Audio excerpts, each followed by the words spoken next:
A blessed morning to everyone. Another day, another finished project.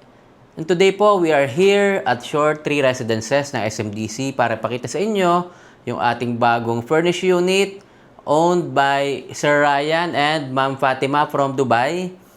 Sir, Ma'am, maraming salamat po at kami yung napagkatiwalaan nyo mula sa turnover. Ako na rin yung inyong pinag-accept na inyong unit na bagong-bago hanggang sa pa-furnish po sa amin, and after po nito ay papa-Airbnb natin. So kami na rin po yung maghahawak ng Airbnb unit ni na Ma'am and Sir para less hassle na rin po sa kanila and mabantayan din po natin na maayos, malinis araw-araw. So yun po yung advantage ng Airbnb unit. So mas mababantayan natin. Yun, papakita po natin sa inyo, sa ating owners den, ang kanilang bagong brand new unit dito sa Shore 3 Residences ng SMDC.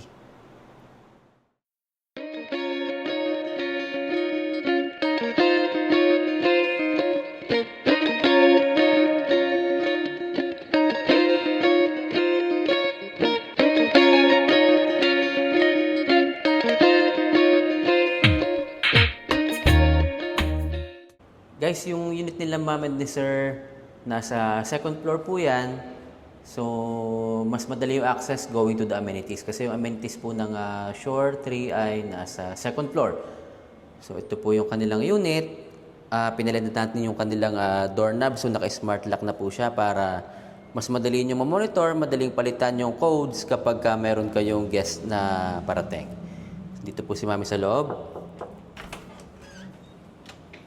Hi, good morning! Ayan, Daddy, nandito tayo sa unit ni Sir Ryan and ni Ma'am Fatima. Hello po!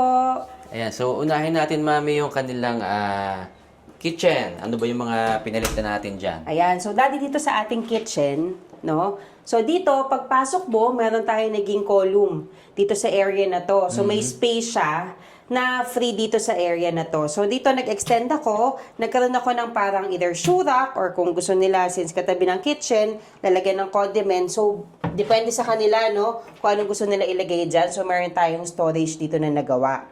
Yan, Okay. so dito sa So, para space. sa akin, mas okay yan, mga shoe rack, kung ako yung gagamit.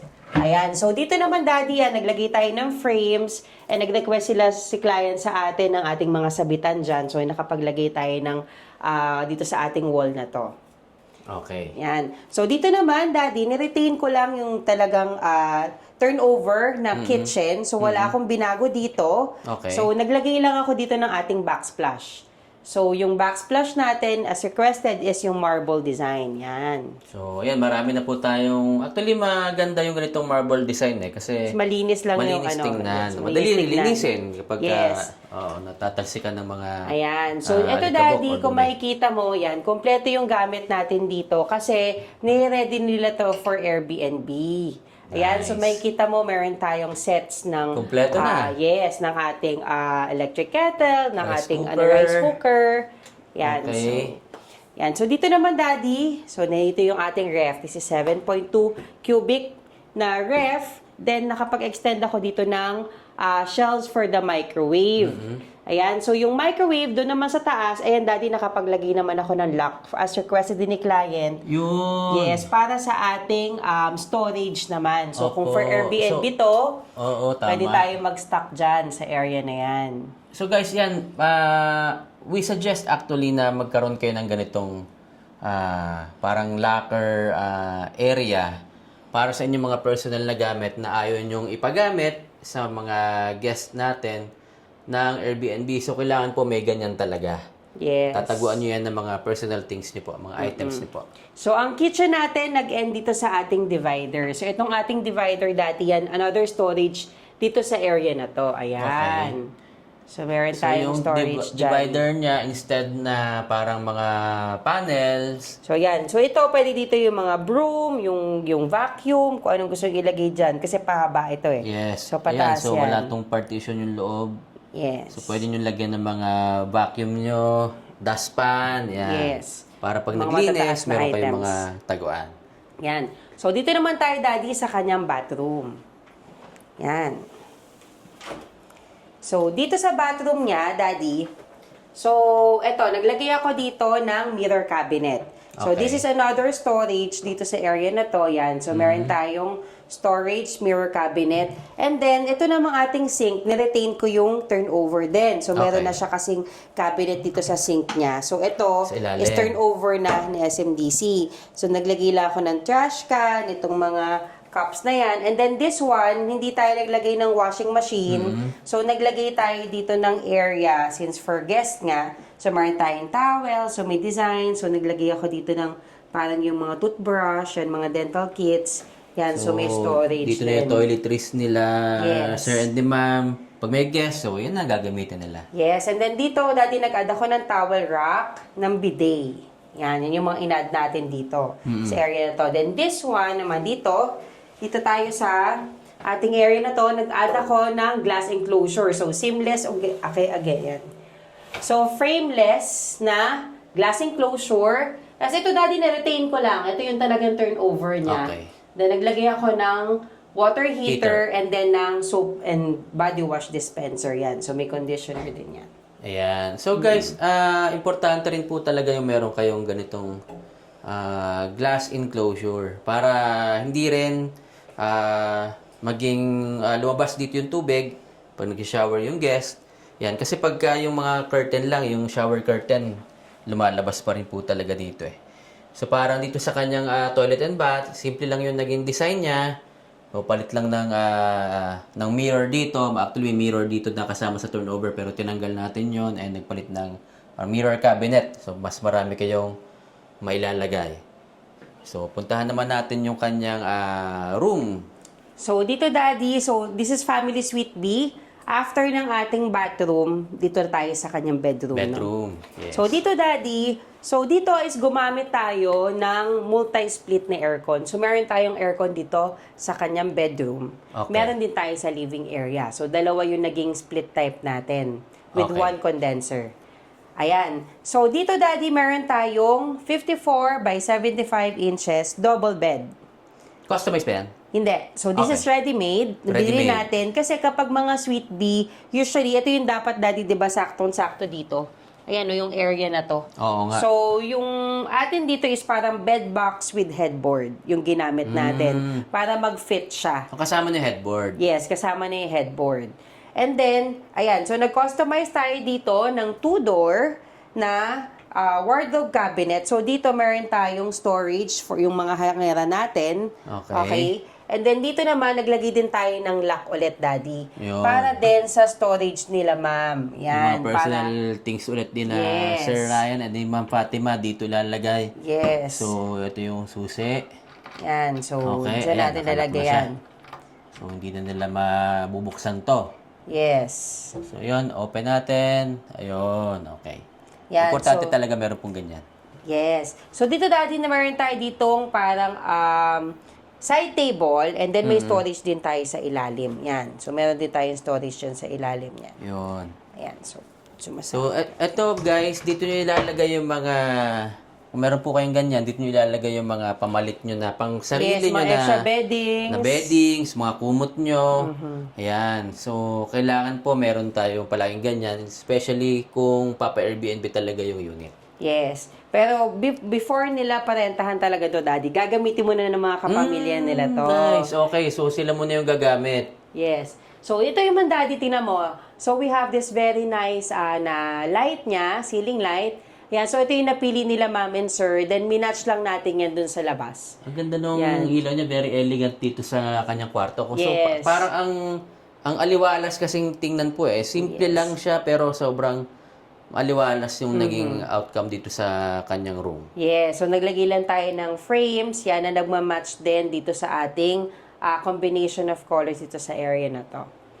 Yon. Then, So- sa kanya namang living and dining, So, dito, daddy, makikita mo, living and dining. So, dito, meron tayong back ng room. Naglagay ako dito ng console table. So, itong console table na to, naging patungan na rin ng ating woofy. Ayan, nandito kasi Ayan. yung so, kasama kanyang... na yan sa turnover, di ba, Mami? Hindi, Ito? pinalagay natin tong woofy na to. I-request pa rin pina-install ko sa to. admin. Yeah, so pina-install natin tong woofy.